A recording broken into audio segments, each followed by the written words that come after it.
The Parlor Room is an official podcast of Harvard Business School Online. They had a notion that everyone has a slice of genius. Everyone has talents, everyone has passions. And you as a manager need to make sure you understand what people's talents and passions are, because you need to unleash or amplify those individual slices of genius.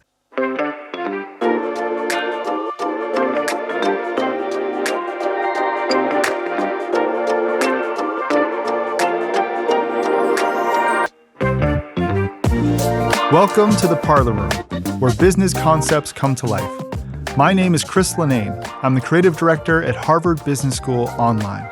Today's very special guest is HBS Professor Linda Hill. Professor Hill's course, Leading in a Digital World, is part of HBS Online's CLIMB program.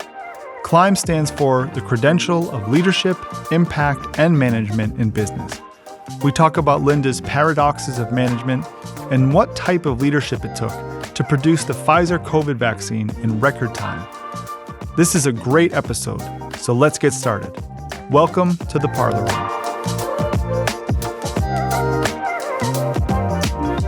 Thank you, Linda, for being on the show. I'd like to start with your course, your HBS Online course, Leading in a Digital World. Can you tell us a little bit about the course? It's a pleasure to be here with you, and I'm happy to talk with you about the course. So for the last number of years, I've been looking at exceptional leaders of innovation, leaders who built organizations able to innovate time and again. And we know that if you want to be successful these days, you must be able to adapt and innovate and meet the needs of your customers as they evolve.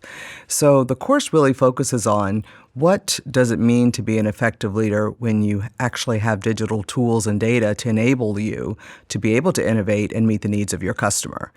And so we look at really three roles of a leader. The first is the role of the architect, the second is the role of the bridger, and the last is the role of the catalyst. Okay. So all of these roles are really about how you as a leader make sure that you're creating the kind of environment, the culture and capabilities necessary for your team or your organization to be able to adapt. So it's not so much about, come up with a vision and follow the leader to the future. It's really about how do you create the kind of culture and capabilities necessary for us to be willing and able to co-create that future together. So I'd like to transition a little bit to your book, Being the Boss. You have a section in there called The Paradoxes of Management. I'd like to run through a couple of those categories. I'll give you the headline from each one, and maybe you give us a little context for them. Sure. So the first one is, you are responsible for what other people do. What does that mean? I think I know what it means, but give me a little more context if you could. The first paradox is about the fact that, yes, you're the boss. Yes, you have formal authority, but guess what? If you rely on that as a way to influence people who are working with you, you're not going to get their commitment. And today, you need people's commitment. You need them to use their judgment. So really, it's not about you being the boss and using your formal authority. It's more about understanding that when you move into a role of management, you're actually in a role of interdependence. You're dependent on others, and they're dependent on you to get their job done or their jobs done. So you need to understand that your work is really about working with and through others. And they're dependent on you to make sure you create the kind of conditions that will allow them to be successful. And you're dependent on them to help you actually create the conditions you're going to need to be successful. So the second paradox, to focus on the work, you must focus on the people doing the work. So one of the things that I study is how stars learn to lead. And as it turns out, people who are stars have more trouble learning to lead than people who are not stars. So what you often see is that people who are stars, because they have so much talent, so much energy, they take up all the space, they become the star producer. They basically pull or push their team forward as opposed to stepping back and creating the conditions that will allow the team to be successful. They actually can abandon the leadership role and simply push and pull as a star until finally they'll reach their limit. That's a tough thing to do, I know often, is to figure out how to delegate. What's the first best step to separate yourself from only I can do this right? I think the real thing that worries people often about delegation is they know they don't trust their own judgment. Yet about who do you trust with a particular kind of assignment, particularly when you're a new manager. How do I know they're going to do it? How do I, what's going on here? And I knew I can get it done right. or whatever that is. And of course, I think that that's what keeps us from doing it. Plus, usually if you were a star at it, you enjoyed doing whatever that task was. But I do think it's about trust. And I think there are a couple of dimensions of trust. The first dimension is a person's competence.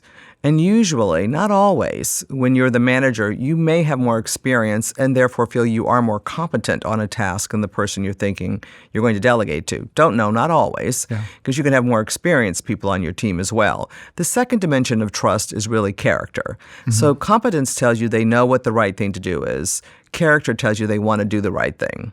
And when you're trying to figure out how to delegate to someone, you're trying to figure out both of those dimensions in some ways. Are they competent? Do they want to do the right thing? What's really going on here?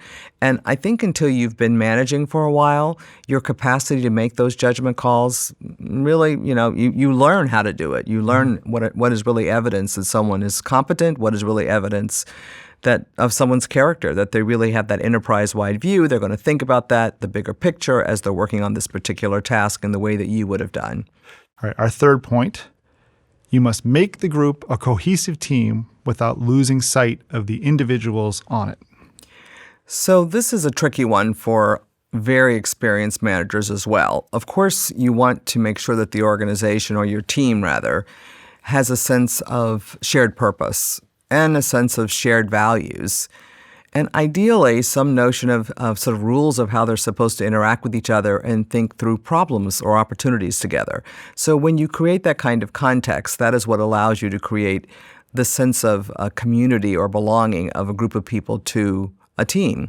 So you do want to start with people need to understand the why and feel like I'm a part of something that's bigger than me. At the same time, what we know, particularly if you're trying to build a team that can be very innovative, is you also have to unleash their individual passions. So another book that I was writing when we were writing Being the Boss was a book called Collective Genius. And the leader that I studied for that book first, studied a whole bunch of leaders after, was the founder of Pixar. And my co-author was actually the chief technology officer of Pixar. And one of the things I learned when I was collecting the data, I'm an organizational anthropologist, so I go on site to spend time with these leaders, is they had a notion that everyone has a slice of genius. That's interesting. Everyone has talents, everyone has passions. And you as a manager need to make sure you understand what people's talents and passions are, because you need to unleash or amplify those individual slices of genius. So it's really about, on the one hand, unleashing people's individual identities, their talents and passions, and on the other hand, making sure that they're useful to the collective. So if we go back and look at the paradoxes, they all relate to the fact that fundamentally you're trying to use yourself, so you need to be self-aware. You need to be able to think about matching that intent. The role you have as a leader is to really work with other people to get things done. And the other people aren't simply the people on your team. They're the people in the broader organization. They may be your suppliers, your customers, whomever else you're dependent on to get the job done. And the other piece of it, they're very interrelated, is if you want to be able to work on those other two pieces of the network and yourself, you got to get the team right so that you can leverage yourself and have any time left to actually manage that network or manage yourself.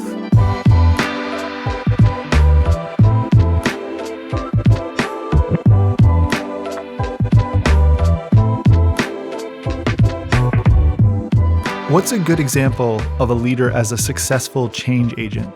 I've been doing a number of cases recently about leaders who've been asked to be change agents, because what we know is to be a great leader, it's not enough to be a value creator. You also must be a game changer. You must be able to identify not only what you should be doing, but what you could be doing, and then figure out how to deliver on that. So one of the leaders I've been studying, and I'd been studying since 2015, was the man who ended up running the trials at Pfizer for the COVID vaccine. Wow. And as you may know, that was an instance of making the impossible possible, because those trials were run in 266 days. So Michael, when he came to Pfizer, it was the biggest job in supply chain, global supply chain out there, and he couldn't believe he'd been offered the opportunity because he had been at a biotech company. So he was brought in to do a digital transformation of clinical supply. And when he got there, he was overwhelmed in some ways by just how much scope and scale he was now going to have at Pfizer, because Pfizer had so many different drugs that were going through trials as compared to the biotech where he had been working before. So his first thing he had to do was build his team. And he inherited a team, and many people sort of told him these were not people who were very digital necessarily. You need to bring in new people perhaps. And he looked and met the team and said, you know what? No, I need this team. They know Pfizer. Many of them have been here 25 years or more, and I'm new to the company, and I need to learn how this company works. So he kept that team, and frankly, all these years later, most of the team is still with him, except for some who have retired. You see many people who come in are change agents, and they change out the team. And many of the people on this team were older than him and certainly had a lot more experience than he did at Pfizer in clinical supply. So he kept that team, but he did two things. He said, you know what? I need to make sure we have the outside-in point of view. So he also added to the team what he called sort of skip-level high potentials. He asked people, he asked the people on the team who are some high potentials, can we invite some of them to come to our meetings? So he brought in fresh, younger voices because he wanted to have, again, understand what was happening and make sure that they always had that fresh perspective. Then he also went to his peers around the organization, and he said to his peers, would you allow one of your high potentials to sit in on our meetings? Now, his peers were like, well, why do you want to do this? This is not how we do things really around here. But sure, if the high potentials say yes, then, sure, they can attend your meetings. No one said no to Michael. So Michael ended up with this very large leadership team. This core group had been there together. He was the new one there. Then these skip-level individuals, some of whom were really in individual contributor roles because depending on which part of the business they came from, and then these people from other parts of the organization. Now, his own team was like, why do we have all these strangers in these meetings, and we're getting to know each other, and they're going to air our dirty laundry to the whole organization, all the things you could imagine if your boss decided to do this. Well, it turns out that doing that was brilliant for Michael. Also, it was a big team. It sort of ended up being like 15 people, kind of unruly to think about how you get decisions made, et cetera.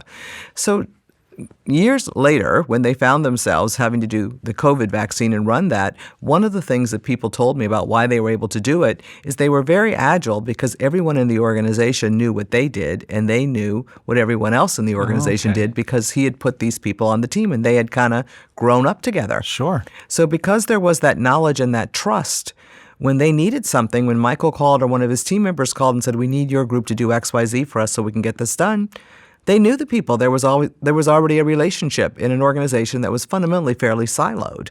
The second thing that happened is some of the people who'd been put on his team got promoted faster because they had an enterprise-wide view because they had been on his team. So they had been exposed to, how Pfizer worked more broadly. Some of those people got promoted much faster than they would have gotten promoted and felt quite indebted to him.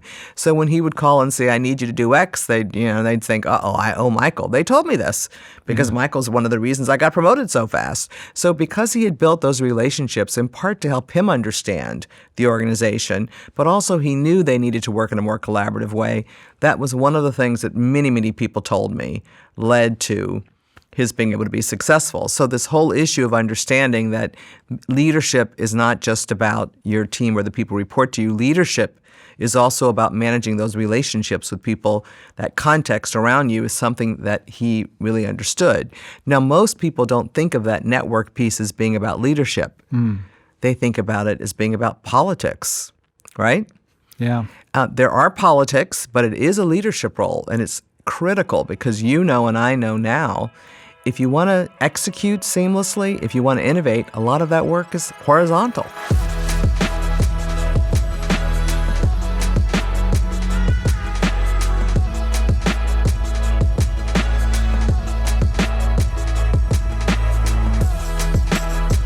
Are you ready for some questions? Okay. Okay, here we go. Here's the first one. I'm supposed to ask the questions. Usually. But I have the red cards this time. So I have to be flexible. Yes. I'm ready. Okay. You're being very empathetic right now. I am. I'm trying. You very Doing much. my best. Okay. What would you say is the most important lesson you have learned about what makes a great leader? So the greatest leaders that I have met are always thinking about how they're preparing for the future as they also deliver for the present. And preparing for the future is really about creating a team or an organization that actually can be agile, because the world does change. And so those are the best leaders. So they are leaders who understand you want everyone in the organization to be a value creator and a game changer, to work on shoulds and coulds. Doesn't matter where they sit in the organization. So they work very hard at creating the kind of context that will allow that to happen. And that's hard to do. Second question. What is one key tip you would give for building strong relationships with your boss? The first tip I would say is that bosses are human. They are deeply imperfect, just like we're all deeply imperfect. So that's the first thing. They're deeply imperfect, just like you are. And two, they're as dependent on you as you are on them. So recognize that interdependency and take the time to empathize with them as a consequence. But as one CEO said who came to visit, I used to be human too, but I think we often forget that. Perfect. I love it. All right. Third question. What do you think will be an important skill for future leaders to focus on? So for my new book that I'm working on, that the working title is Scaling Genius. I don't know what the title will be because the publisher gets to choose. This is where you don't have so much influence. Sure. Critical skill for the future is bridging. And I have been trying to do lots of stories about bridgers. One is a story about Nicole Jones, who works at Delta. And she was asked to create an innovation lab for Delta Airlines to make sure that they had the digital tools and data they needed to create a new kind of customer experience. And so she heads up this innovation lab and finds herself working with government, with TSA, with customs, with Clear, because Clear is one of their partners. And I think Delta has actually invested someone in them. And then all the different pieces of Delta to offer us really biometric tickets, et cetera, so that we won't have to touch anything. We'll just walk through the airport eventually. I guess you can do this at the Atlanta International Airport. You just get out of your car, you come into the airport, don't need any paper. You walk through the whole airport and get on the plane. Wow. With these new kind of biometric tools. Now, they started first working with fingerprinting, as I don't know if you use Clear or anything like that to see that, but now they've gone to facial, and they had to do that partly because of COVID, because people didn't want to touch stuff. Sure. So we see people in these roles where she has a team of, 16, 20 people to really bring in digital transformation in the customer experience. And that requires bridging with all of these different categories of people to get stuff done. So she's an example of what we're seeing a lot of, people who are asked to come run these corporate accelerators, these innovation labs, et cetera, to make sure that their company has access to talent and tools that really aren't necessarily inside the organization.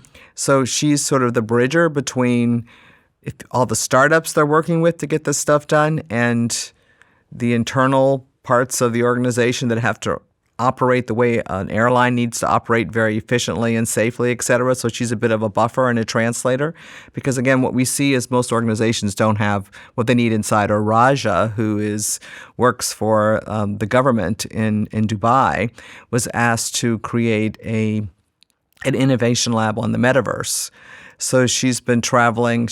There are other pieces to this, but she's got to figure out how to travel the world, figure out who they should partner with, who they should try to entice to come to Dubai to work with their financial institutions to deliver the metaverse, which is part of what Sheikh Mohammed wants to see happening. So we see many people being asked to do these roles where they have no formal authority and they're working with people either locally or globally who they have to figure out how to influence and inspire to want to be a part of a new ecosystem that's being created to deliver us new experiences.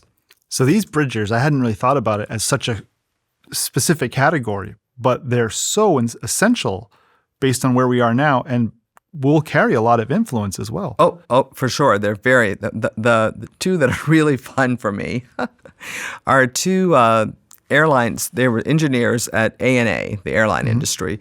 They came up with the idea of teleportation. They came up with it, or Star Trek came up with it? A business that is a about, real version yes, of it. Okay. a real version of teleportation. Okay. So they went and spoke to all the quantum physicists and everything and discovered it'll be another 40 years before we can teleport the whole body. Oh, my God. So they're teleporting instead human consciousness. So what they're doing, they have these avatar robots, and they have one up on the International Space Station, and they're working with really technologists and scientists all around the world, real business, to figure out how to send across, if you will, all of our five senses and our consciousness so we can work in places where, we're not physically able to get to. And this is real business. Everyone wants to invest in it. It's just growing like you wouldn't believe. But the way that to create the ecosystem necessary to deliver this capability, hundreds of different scientists and technologists they're working with. But what I really loved, talking about managing your boss, when they went to the CEO of this airline, ANA, and said they wanted to go into the teleportation business and they thought ANA should, the CEO said, he said to them, "You mean like in Star Trek?" And they said, "Yeah. What? Without the body right now, because we can't do that for a while, but we want to think long term." So they're at it. I have more questions about that. Okay. 40 years until the body can be teleported. They're actually, we talk about them in the course. Oh my gosh. We went to Japan and shot and met with a lot of the people they're working with. They're working with any number of players to get access to the technology needed. So they worked with X Prize to figure out who were the best people in the world at developing the haptic hand, which you sort of need to touch from, when you're not there, if you will. And it's been a blast. And they're teleporting senses right now? They're working, the ones they're working on right now, it's relatively primitive. Sure. Because they're still developing the technology.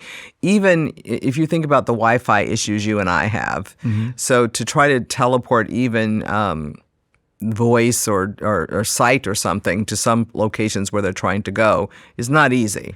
Yeah. And it can be quite expensive until you get that all worked out. So there's a whole telecommunications. They're building out a global platform so that you and I can rent one of these general purpose avatar robots, like you'd almost get an Uber or something to do what you want it to do. So people can use them now to go sort of fishing. There's one up in space. When COVID happened, grandparents used their robots, the avatar robots, to visit with grandchildren. Again, this is still primitive at this point, but these are the use cases they're working on. Wow. So we're going to have fun in the course. Well, Linda, thanks so much. Thank you. We covered a lot of ground, and I really appreciate you coming on the show, and I'm looking forward to the course. Thank you. I'm looking forward to it too.